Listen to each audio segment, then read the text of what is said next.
name's Emma, and this is my book, Periodic Bitch. I think I had struggled with just feeling like I was too emotional too much for most of my teenage years. The first time I ever really felt that something wasn't right was a few months after my first period at 15, when I had also gone on the pill for my acne. And so I really had this period of being on and off different kinds of birth control, not really knowing whether my reaction was because there was something deeply wrong with just me, or if it was something to do with my hormones or birth control.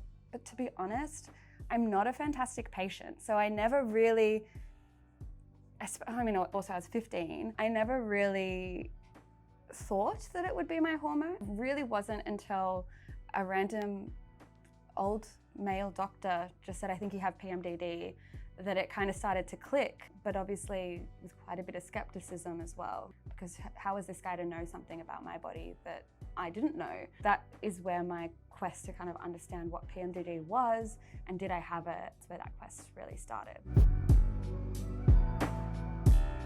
People couldn't understand how distressed I actually was. People thought that maybe just a bit of time or to relax would calm me down, or that I just needed to calm down, be a bit less anxious, move a little bit slower.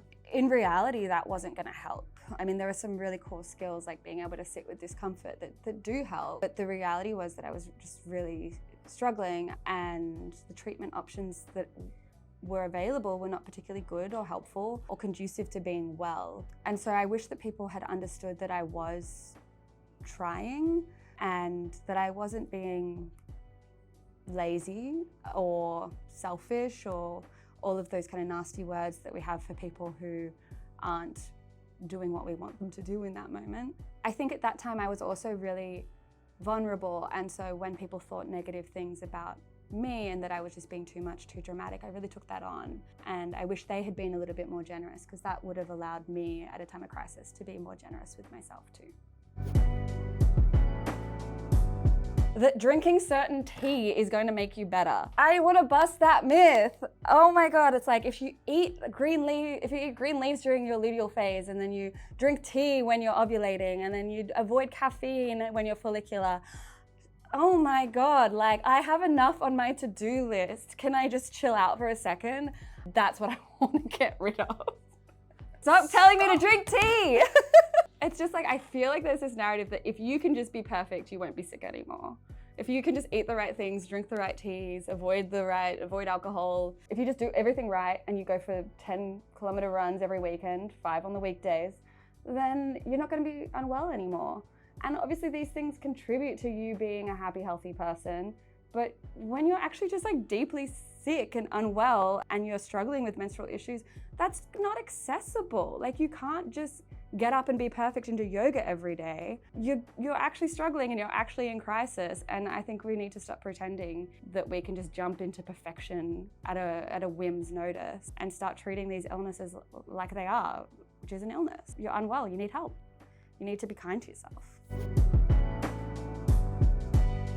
Writing this book has allowed me to be a little bit more heartfelt and a little bit more honest about some of the darker sides of myself. I think that often I want my writing, and I hope this still does, to bring joy to people's lives and to bring entertainment and to be propulsive and all of those qualities that I think make for excellent writing. But I think that writing this book changed for me this idea of what art can and should do.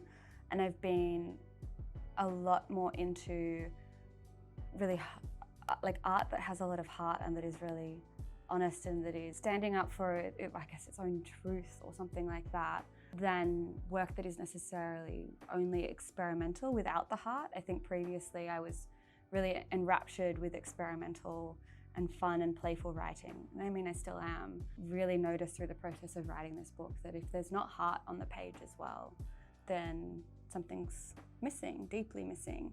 I know that's not necessarily changing me as a person, but as someone who is a writer, it's a big part of who I am as a person. And that's felt like a pretty transformative change for me. book starts conversations about the gendered impacts of illness. So I hope it starts conversations about how we should be treating work, how we should be treating relationships, how we should be treating each other and community. I feel like we put a lot of pressure on women and people to be positive, contributing members of a capitalist society. And I hope that this book can show some of how that is a bit farcical.